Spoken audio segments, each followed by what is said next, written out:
مٹی کا بیٹا ناول مصنف خواجہ اشرف فصل 38۔ گرمیاں گزری تو جنوب کی طرف سے آنے والی ہواؤں نے پانی سے بری چھاگلوں کی طرح اپنے منہ کھول دیے۔ پانی سے سارا پنجاب جل تھل ہو گیا۔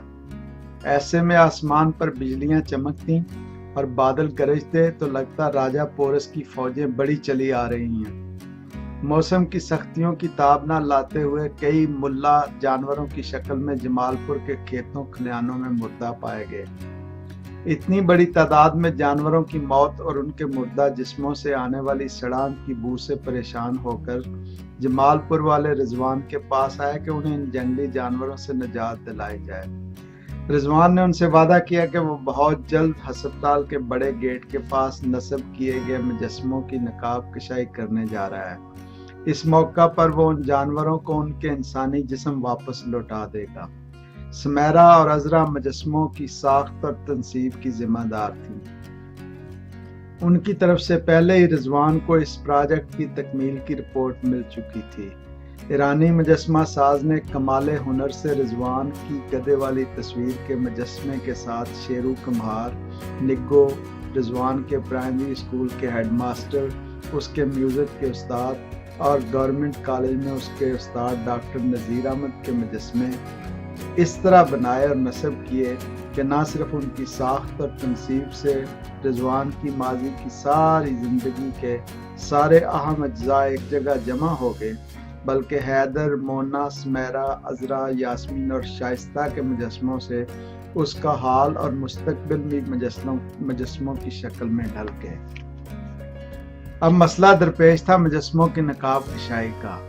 حیدر چاہتی تھی کہ ساؤتھ افریقہ سے نیلسن منڈیلا کو دعوت دی جائے اور ان کے ہاتھوں مجسموں کی نقاب کشائی کرائی جائے۔ اس کا کہنا تھا کہ نیلسن منڈیلا اس دور کے عظیم ترین انسان ہیں۔ انہوں نے ایک عام آدمی، ایک قیدی، ایک سربراہ مملکت اور ایک جنگ مخالف لیڈر کے طور پر آج کی دنیا میں اہم ترین کردار ادا کیا ہے۔ ایک تو ان کے پاکستان آنے کی وجہ سے پاکستان کی دنیا میں نیک نامی ہوگی اور دوسرا ہسپتال اور ریسرچ سینٹر کی بین الاقوامی ساکھ اور توقیر میں اضافہ ہوگا۔ حیدر نے اپنی تجویز کے ساتھ یہ پیشکش بھی کی کہ اگر رضوان، سمیرا، عذرا، یاسمین اور شائستہ تیار ہوں تو امریکی ایمبیسی کے توسط سے نیلسن منڈیلا کو دعوت بھجوانے اور یہاں لانے کا اہتمام کر سکتی ہے۔ رضوان، سمیرا، عذرا، یاسمین اور شائستہ نے نیلسن منڈیلا سے مجسموں کی نقاب کشائی کا خیال پسند کیا، لیکن ان کا کہنا تھا کہ نیلسن منڈیلا کی پاکستان آمد سے پاکستان کی نیک نامی میں ضرور اضافہ ہوگا۔ تاہم ہسپتال اور ریسرچ سینٹر کی بین الاقوامی سطح پر ساکھ پہلے ہی اتنی مستحکم ہو چکی ہے کہ پوری دنیا میں میڈیکل ریسرچ کا شاید ہی کوئی ادارہ ہوگا جو ان کے ادارے اور یہاں ہونے والی ریسرچ کی کوالٹی اور اہمیت سے آشنا نہ ہو۔ اس لیے ضرورت اس امر کی ہے کہ اس اہم کارنامے کی وجہ سے پاکستان میں نچلی کلاس کے لوگوں کی اہمیت اور افادیت کو اجاگر کیا جائے۔ سمیرا نے کہا کہ جب یو ایس اے میں اس کی رضوان سے فون پر بات ہوئی تھی تو اس نے اپنے عظیم اساتذہ کے علاوہ اپنے باپو کا ذکر بھی کیا تھا۔ میری رائے ہے کہ ان مجسموں کی نقاب کشائی رضوان کے باپو اور ماں سے کروائی جائے، جبکہ فنکشن میں صدر پاکستان سے لے کر امریکی سفیر تک سب کو دعوت دی جائے۔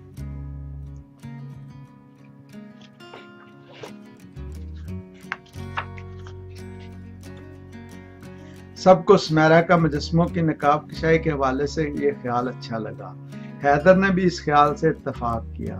اس کا بھی کہنا تھا اس کام کے لیے رضوان کے باپو اور امی سے بہتر کوئی نہیں، جن کے بیٹے نے سماج کی انتہائی نچلی سطح سے ہونے کے باوجود پوری دنیا میں اپنا نام روشن کیا ہے۔ حیدر کی بات سن کر رضوان کی آنکھیں پرنم ہو گئیں۔ ایک عام انسان کی طرح اسے اپنے باپ اور ماں سے بے پناہ محبت تھی۔ وہ ان کا انتہائی احترام کرتا تھا۔ خاص طور پر اسے اس بات کا شدت سے احساس تھا کہ اس کے ماں باپ پاکستانی سماج کے ایک ایسے مظلوم طبقے سے تعلق رکھتے ہیں کے لیے نہ صرف روٹی روزی کا سلسلہ چلانا مشکل ہوتا ہے بلکہ انہیں معاشی طور پر اس شدید تقسیم کے حامل سماج میں بے شمار دیگر زیادتیوں کا سامنا کرنا پڑتا ہے۔ خود اس کی ولدیت کے حوالے سے اس کے ماں باپ کو سماجی طور پر جو تانے اور گالیاں سننی پڑتی تھیں اور جس خندہ پیشانی اور بند کانوں کے ساتھ وہ یہ تانے اور گالیاں برداشت کرتے تھے، اس سے انہیں پہنچنے والی اذیت کا بھی اسے خوب اندازہ تھا۔ اسی وجہ سے اس نے جمال پور کے تمام خاندانوں کا میڈیکل ڈیٹا بیس ہسپتال میں جمع کیا تھا اور اس ڈیٹا بیس کو اکٹھا کر کے ایک تو وہ اپنے لوگوں کو بہتر طبی سہولتیں فراہم کرنا چاہتا تھا، دوسرے وہ جاننا چاہتا تھا کہ اس کا حیاتیاتی باپ کون ہے۔ گاؤں کے زیادہ تر لوگ اس کی ماں پر چودھری نثار کے ساتھ ناجائز تعلقات کا الزام لگاتے تھے اور اسے ان کے ناجائز تعلقات کا ثمر قرار دیتے تھے۔ اس نے چودھری نثار کے ڈی این اے کے ساتھ اپنے ڈی این اے کا کئی بار موازنہ کیا لیکن ہر بار منفی نتیجہ برآمد ہوا۔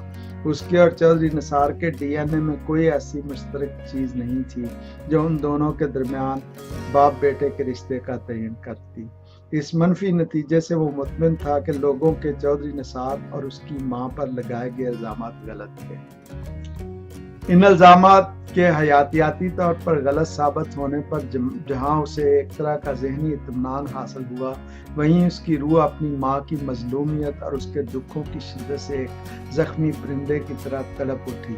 رضوان اس سارے کائناتی ڈرامے اور زندگی کے تسلسل کے تناظر میں عورت کو بہت اہمیت دیتا تھا اور اس کی حرمت کا قائل تھا۔ اس کا خیال تھا کہ عورت زندگی کی امین ہے، وہ نہ صرف زندگی کے خوبصورت ترین اجزاء کا مرکہ ہوتی ہے بلکہ وہ زندگی کی افزائش اور بقا کا اہم ترین فریضہ بھی سر انجام دیتی ہے۔ اسے جہاں کہیں کوئی دکھی عورت دکھائی دیتی، اس کا دل تڑپ اٹھتا، اس کا جی چاہتا اس عورت کو دکھ دینے والوں کو نشانہ عبرت بنا دے۔ اسے پوری دنیا میں عورتوں سے ہونے والی زیادتیوں کی خبریں سن اور پڑھ کر بہت قلق ہوتا، خاص طور پر پاکستانی سماج میں جس طرح عورت کی تذلیل کی جاتی تھی اس پر اس کا جی بہت جلتا تھا۔ بعض اوقات وہ سوچتا کہ اس کی والد کی دنوں میں سمایا اعجاز دنیا بھر کی عورتوں کی مظلومیت کا کرب تھا جو انسانی شعور کی لہروں کے ذریعے ان کی روحوں کی گہرائیوں میں اتر جاتا ہے اور پھر ان کے ڈی این ایز میں چھپے غیر متناسب کوڈز نکال کر ان کو از سر نو متوازن کر دیتا ہے۔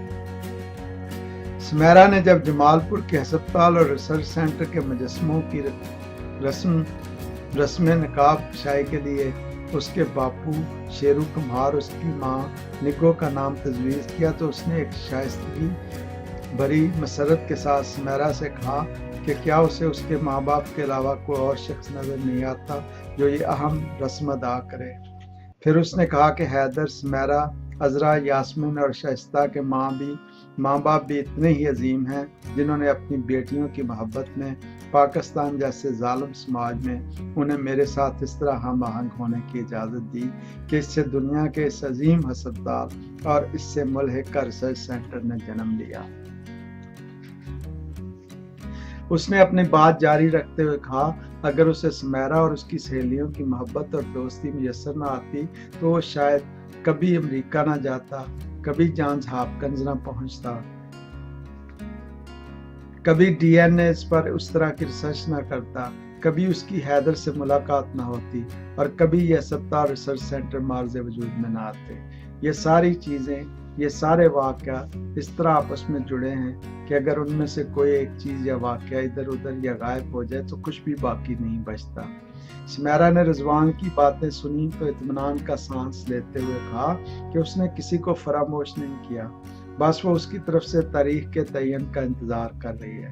وہ پہلے ہی اپنے عذرا، یاسمین اور شائستہ کے والدین کو مجسموں کی رسم تقریب نقاب کشائی کی اطلاع دے چکی ہے۔ وہ سب اس اہم فنکشن کا بہت بے چینی سے انتظار کر رہے ہیں۔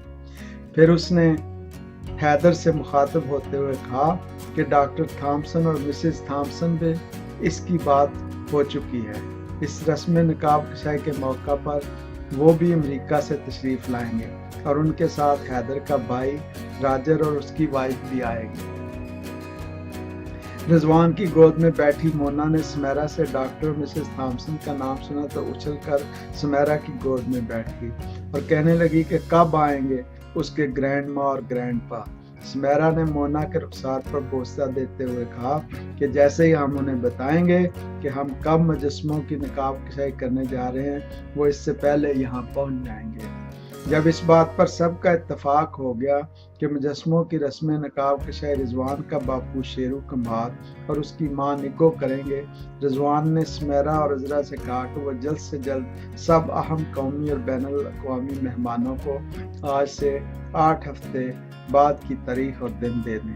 ساتھ ہی اس نے انہیں یہ بھی کہا کہ وہ اس بات کو یقینی بنائیں گے کہ جمال پور کے سب باسی بھی اس میں شامل ہوں اور اس تاریخی واقعہ کا حصہ بنیں۔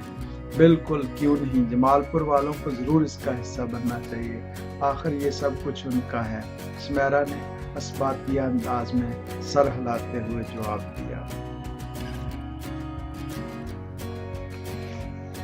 فصل 29۔ 8 ہفتے اتنی جلدی گزرے کہ ان کے گزرنے کا کسی کو احساس تک نہ ہوا۔ ہر کوئی مجسموں کی نقاب کشائی کے فنکشن کی تیاری میں اس طرح مصروف ہوا کہ کسی کو سر کھجلانے کی فرصت نہ ملی۔ آخر وہ دن آ پہنچا جس کا سب کو انتظار تھا، جس کے لیے رضوان، حیدر، سمیرا، عذرا، یاسمین اور شائستہ نے رات دن ایک کر دیے تھے۔ اس دن جمال پور میں ایک میلے کا سماں تھا۔ بچوں، بڑوں اور بوڑھوں نے صبح سویرے غسل کیا، نئے کپڑے پہنے، گلاب اور چنبیلی کی خوشبو میں روئی کے چھوٹے چھوٹے گالے تر کر کے اپنے کانوں میں اڑسے اور ہسپتال کے پنڈال کی طرف چل دیے۔ لڑکیاں اور عورتیں بھلا مردوں سے کہاں پیچھے رہنے والی تھیں۔ انہوں نے بھی مجسموں کی نقاب کشائی کے دن اپنے بہترین لباس سے بےتن کیے، کانوں میں جھمکے اور ماتھوں پر ٹکے سجائے، دنداتے سے ہونٹ لال کیے، دوپٹے گلوں میں ڈالے اور اپنے مردوں کے ساتھ پنڈال پہنچ گئے۔ قومی سطح کے سب لیڈر، صدر پاکستان سے لے کر وزیر اطلاعات تک ہر کوئی وہاں موجود تھا۔ سمیرا کے والد کرنل اکرام اپنی وردی میں ملبوس، جسم پر کئی طرح کے تمغے سجائے تھے۔ اس کی والدہ کے کرنل اکرام اپنی وردی میں ملبوس، جس پر کئی طرح کے تمغے سجے تھے، اس کی والدہ کے ساتھ اسٹیج پر تشریف فرما تھے۔ ان کے ساتھ عذرا کے والد چیف سیکرٹری سرحد اور اس کی والدہ براجمان تھے۔ ان سے آگے یاسمین کے والدین اور ان کے ساتھ شائستہ کے والدین تشریف فرما تھے۔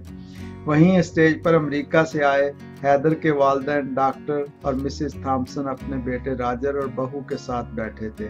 چودھری نثار بھی اپنی اہلیہ کے ساتھ اسٹیج پر تشریف فرما تھے۔ پنڈال میں اگلی صفوں میں مولانا بندر اپنے ساتھیوں سمیت جلوہ افروز تھے۔ ان کے چہروں کا نور ان کی پاکیزگی قلب کی داستان کہہ رہا تھا۔ ان کے درمیان پیر سائیں کی درگاہ کے گدی نشین بیٹھے تھے۔